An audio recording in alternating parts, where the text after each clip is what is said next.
Autumn had arrived on the island of Sodor. The leaves were changing from green to brown, and the fields were changing too, from yellow stubble to brown earth.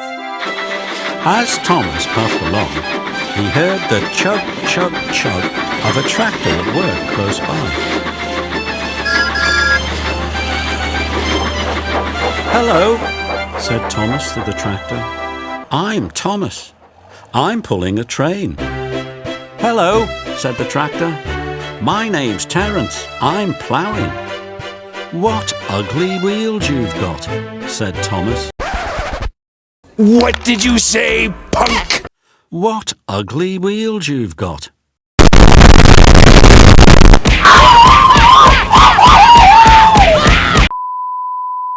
"They're not ugly. They're called caterpillars," said Terence. "I can go anywhere. I don't need rails." "I don't want to go just anywhere," replied Thomas huffily. "I like my rails, thank you very much." The next time Thomas saw Terence ploughing a field, he called out to him, "You've missed a bit. Over there in the corner, silly old tractor." And he whistled rudely. Terence carried on ploughing and didn't reply. I feel quite ashamed. He's dreadfully rude. You mustn't be rude. You make us ashamed. I don't care. Winter came, and with it, dark, heavy clouds full of snow. What? What? What? Do they expect me to pull that? You'll need your snowplow for the next journey, Thomas. Yes? Puh!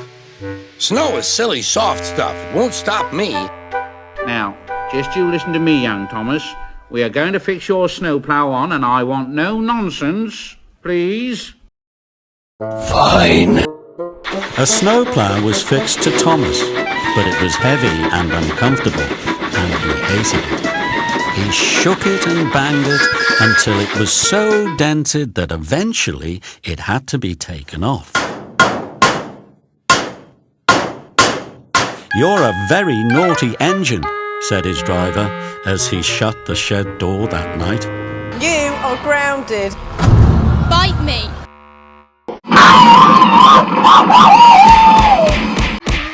Well, what do we have here? Looks like a major rumble in the jungle. The next morning, the driver and fireman worked hard to mend the snowplow, but they couldn't make it fit properly, so Thomas had to set out without it. "I don't need that stupid old thing," he said to himself. "Snow is silly, soft stuff. It won't stop me." But as he rode along, the snow kept making his wheels spin, and he found it quite a struggle.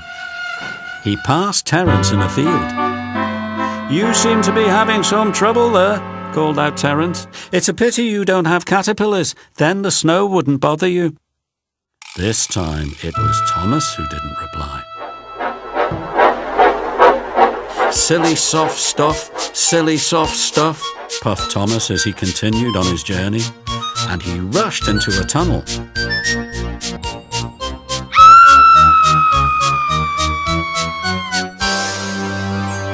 "Cinders and ashes! I'm stuck!" And he was. Back, Thomas, back. No. "Oh, my wheels and coupling rods," said Thomas sadly. "I shall have to stay here till I'm frozen."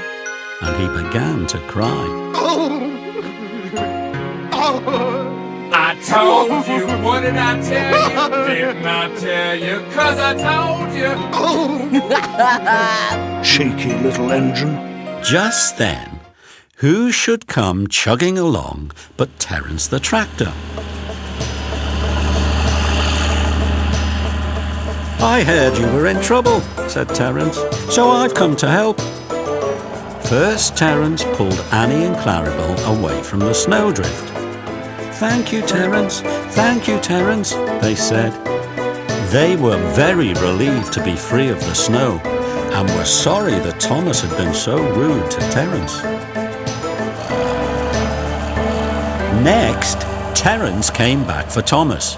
He pulled and pulled, but Thomas was buried so deeply in the snow that Terence wasn't strong enough to move him. "I shall never escape," thought Thomas sadly. The driver and fireman tried to dig the snow away from Thomas, but as fast as they dug, more snow slipped down. At last, Thomas's wheels were clear, but they still spun helplessly when he tried to move.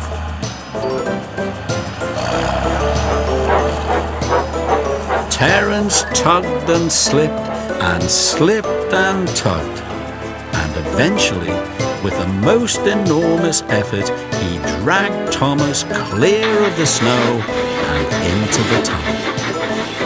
Thomas was very grateful. "Thank you, Terence," he said. "I think your caterpillars are splendid. I'm sorry I was so rude to you before." "My caterpillars are certainly useful," said Terence, "but I can't go very fast. I couldn't pull a passenger train like you can, Thomas." "Well, my wheels wouldn't be much use for ploughing a field," replied Thomas. And with that, Terence returned to his farm while Thomas puffed tiredly back to the engine shed. Oh dear. Ooh.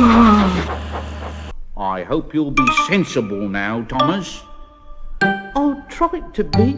From then on, Terence and Thomas were good friends.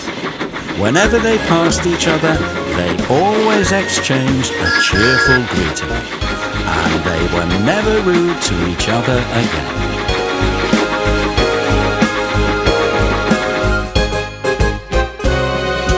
Thomas first saw Terence the tractor plowing in a field one day, and he said, "My oh my, you do look funny.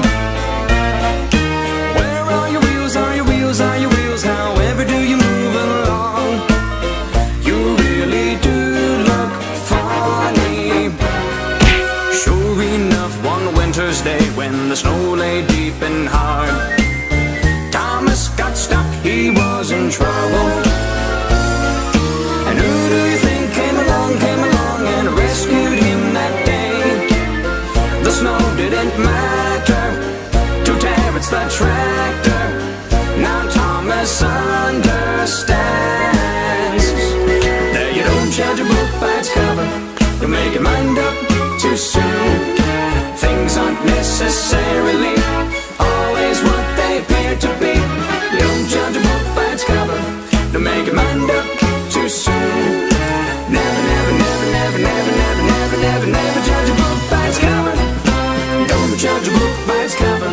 Don't make your mind up too soon. Things aren't necessarily always what they appear to be. Don't judge a book by its cover. Just remember the rule. Never, never, never, never, never, never, never, never, never, never, never, never, never, never, never, never, never judge a book by its cover.